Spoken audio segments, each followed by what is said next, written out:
PBI जिंदाबाद जिंदाबाद जिंदाबाद। मेरा भाई सबका भाई पीबीआई, मेरा भाई सबका भाई पीबीआई।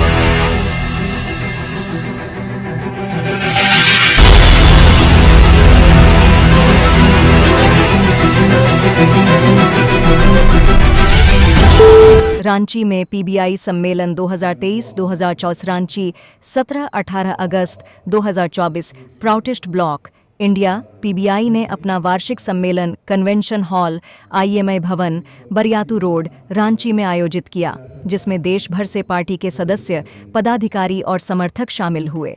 इस 2 दिवसीय कार्यक्रम में पीबीआई की भविष्य की रणनीतियों पर विस्तार से चर्चा की गई। सम्मेलन सुबह करीब 10 बजे शुरू हुआ।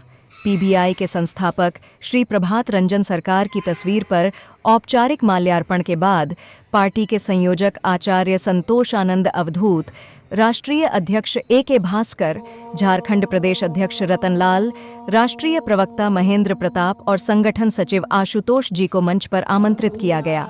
सुबह के सत्र में रत्नलाल जी ने सभा को संबोधित किया, जिसमें उन्होंने झारखंड की समृद्धि और लोगों की गरीबी के विरोधाभास को उजागर किया और इसके लिए भ्रष्ट राजनेताओं और शोषक पूंजीपतियों को जिम्मेदार ठहराया। उनके पश्चात आचार्य संतोष आनंद अवधूत ने सभा को संबोधित किया। अपने वक्तव्य में उन्होंने कहा कि पीबीआई का उद्देश्य है देश में 1. नैतिक नेतृत्व और 2. आर्थिक लोकतंत्र की स्थापना।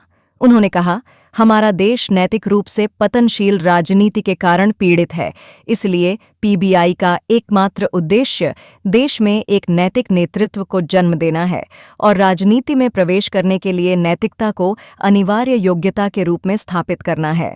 उनके बाद आशुतोष जी ने देश के सामने मौजूद राजनीतिक, सामाजिक और आर्थिक चुनौतियों पर टिप्पणी की और महेंद्र प्रताप जी ने भारत में शिक्षा की बिगड़ती स्थिति को रेखांकित करते हुए कहा कि इसके लिए अनैतिक नेतृत्व और लालची पूंजीपतियों को जिम्मेदार ठहराया। पार्टी के राष्ट्रीय अध्यक्ष ए.के. भास्कर जी ने अपने अध्यक्षीय भाषण में विभिन्न राज्यों से आए पार्टी कार्यकर्ताओं और पदाधिकारियों का स्वागत किया। उन्होंने कहा कि पीबीआई अपनी स्थापना के बाद से ही लगातार प्रगति करती आ रही है, जिसका श्रेय कर्मठ कार्यकर्ताओं को जाता है। इसके अलावा उन्होंने हरियाणा, बिहार, झारखंड और महाराष्ट्र में आगामी चुनावों के लिए पार्टी के भावी कार्यक्रमों और चुनावी रणनीति की रूपरेखा प्रस्तुत की। इसके पश्चात राकेश रंजन जी ने पीबीआई राजनीति में नया सूर्योदय शीर्षक से एक अंतर्दृष्टिपूर्ण पावर पॉइंट प्रस्तुति दी। प्रस्तुति ने उन अद्वितीय सिद्धांतों को रेखांकित किया गया जो पीबीआई को अन्य राजनीतिक संस्थाओं से अलग करते हैं, विशेष रूप से सार्वभौमिकता के आधार पर लोगों को एकजुट करने और जाति, भाषा, संप्रदाय और मजहब के आधार पर विभाजनकारी रणनीति को चुनौती देने के इसके मिशन को रेखांकित किया गया।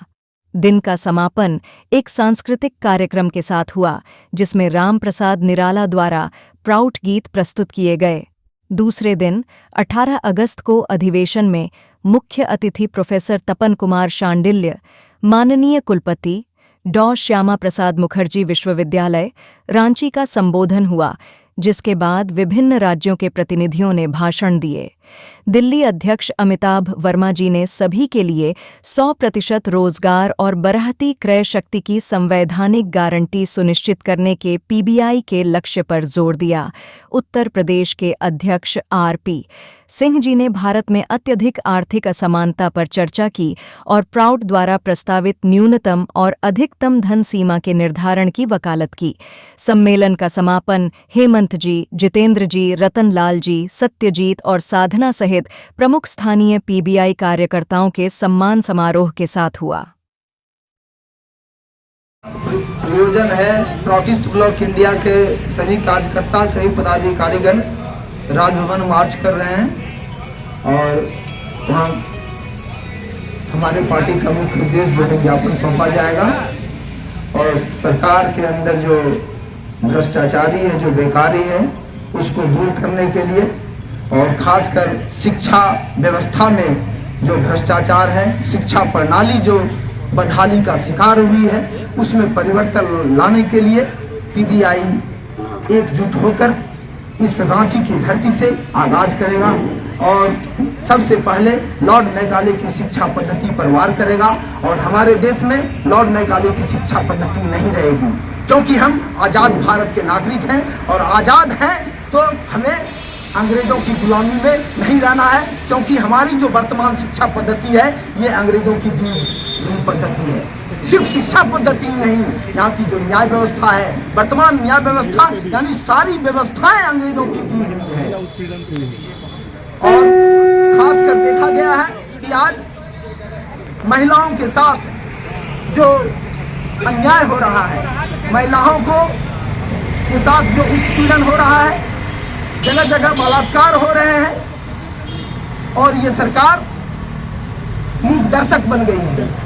तो इस सरकार को इस बैनर के तले हम लोग एकजुट होकर ये दिखाना चाहते हैं, अगर महिला पर अत्याचार रोका नहीं गया तो महिला को सशक्त होकर एक अलग अंजाम दिया जाएगा, ताकि सरकार की व्यवस्था हिल सके और हम लोग व्यवस्था में परिवर्तन ला सकें।